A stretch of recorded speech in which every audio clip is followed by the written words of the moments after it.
Welcome in. In this video, I want to talk about 2024's important IRS numbers. So this is a PDF that gives you a quick overview of just about any important, relevant financial number that will come into play for 2024. So we've got tax brackets, we've got IRS limits on retirement contributions, and a lot of other items. So let's dive in here, and we will start with income tax brackets. So we've got married, filing, joint, and single here. Quick note on this, it will certainly be interesting to see where this comes next year, but especially the following year. So when we look at these tax brackets, the only change that we're seeing for 2024 relative to any of the prior, handful of years is we've got inflation increases. And so the tax brackets for every, bracket, but take a look at 22%. So married, filing, joint, 22% now goes up to $201,000. That's a little bit more than it was a year ago, a few years ago. But in 2025, late 25, we should have clarity around what the 2026 brackets will be. Right now they're scheduled to sunset, so all of these brackets here on the left-hand side are set to change. But for 2024, we're looking at the exact same tax brackets and simply dealing with inflation adjustments. So as you can see here, a married filing joint person would need to make more than $731,000 to be in the highest tax bracket, or single over $609,350. Let's go on to some other things to call out here. Standard deduction, certainly interesting to see just how high that has climbed. So some serious inflation increases in the standard deduction. And so if you are going to itemize on your tax return, you need to have property tax, mortgage interest, charitable giving that surpasses these numbers. Now, I do want to call out Social Security wage base, now up to $168,000 and change. Pretty interesting there. We've talked about this a little bit, but that is kind of a subtle way to increase taxes. How much they have increased the inflation adjustment on the Social Security wage base. So you pay Social Security payroll taxes on your first $168,000 in income. You do not pay Social Security on the rest of your income. Medicare, still no limit there, so you do pay Medicare tax on all of it. Very critical here, if you are in retirement age, thinking when to take Social Security, if you make more than $22,320, you will face some significant penalties for taking Social Security before full retirement age. We've got a breakdown of what full retirement age is for Social Security there. Pretty interesting to take a look at that. We've got a bunch of alternative minimum tax numbers there. We won't necessarily dive into any weeds on that. Always fascinating to see just how much of your Social Security, if you're retired, is going to be taxable. So we've got those here in the middle right. Medicare brackets. So this is huge. When you are 63 years old, you have to be very mindful of what your income is going to come in at, your modified adjusted gross income. Because at age 63, your modified adjusted gross income will determine your Medicare premium payments at age 65. So there's a 2-year gap there, and it is reset every year. These are the Medicare brackets in that lower right section. Moving on, we certainly have the capital gains tax rates here as well. Again, short-term capital gains are taxed as income. Long-term capital gains at much more favorable rates. No changes there, but we do have some inflation adjustments.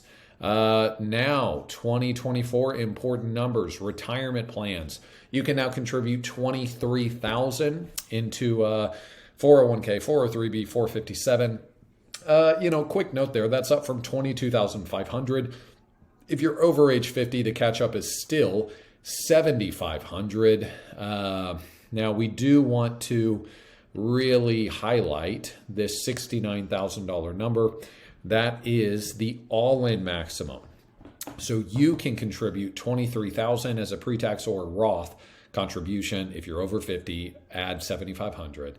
But then the total amount that can go in to a retirement plan between your contributions, your company match, and then any after-tax contributions, so mega, backdoor, Roth, that is $69,000. Let's see here. We've also got some simple IRA, some SEP IRA, traditional IRA, and Roth IRA. So up to $7,000, $1,000 on the catch up. So if you're over age 50, you can make IRA or Roth IRA contributions of $8,000. Again, those are separate. Those are delineated. IRA on a separate schedule than workplace 401k, 457, 403b. Roth IRA eligibility. So we've got the phase outs here. So up to $230,000 on married filing joint, $146 on single. We've seen those increase a lot.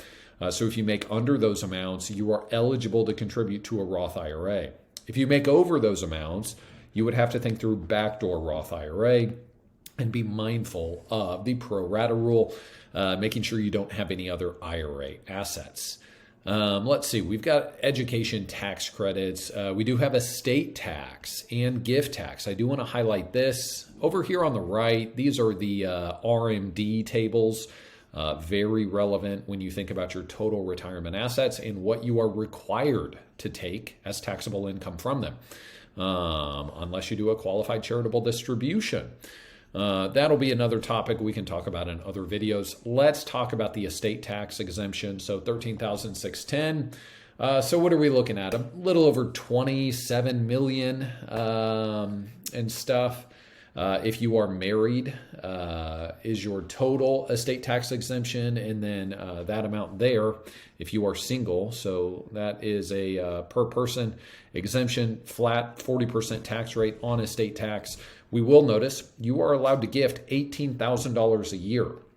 So if you are staring at, let's say you have a $40 million estate, it would behoove you to make sure that you are doing annual gift tax exclusions. If you and your spouse have 4 kids and all 4 of those kids are married, theoretically you and your spouse can each give $18,000 to each of your children and their spouse. So that would potentially be $72,000 per family unit, and almost $300,000 in my hypothetical example of having 4 kids that are all married. And so that's a tremendous amount that you can get out of your estate every single year without even incurring estate tax lifetime exemption amounts. Okay, HSA. So those are the limits now, $8,300 for a family, $4,150 for an individual. Quick reminder on HSA. So with 401k, you've got a maximum, and then your company can put in more of a match, and then you can make after-tax contributions above both of those, as long as it stays under $69,000. With HSA, that is not the case. That family max of $8,300, that is the maximum, whether it's your contribution or your company's. Okay. And that pretty much covers it. Those are the important numbers for 2024. We love having this guide, really helpful PDF to take a look at and just remind yourself of, am I eligible to make IRA contributions, Roth IRA contributions? Am I maximizing my workplace retirement plan? Am I thinking through annual gift tax exclusions, potential estate planning considerations there, and everything in between? Hope you find this helpful, and we'll go from there.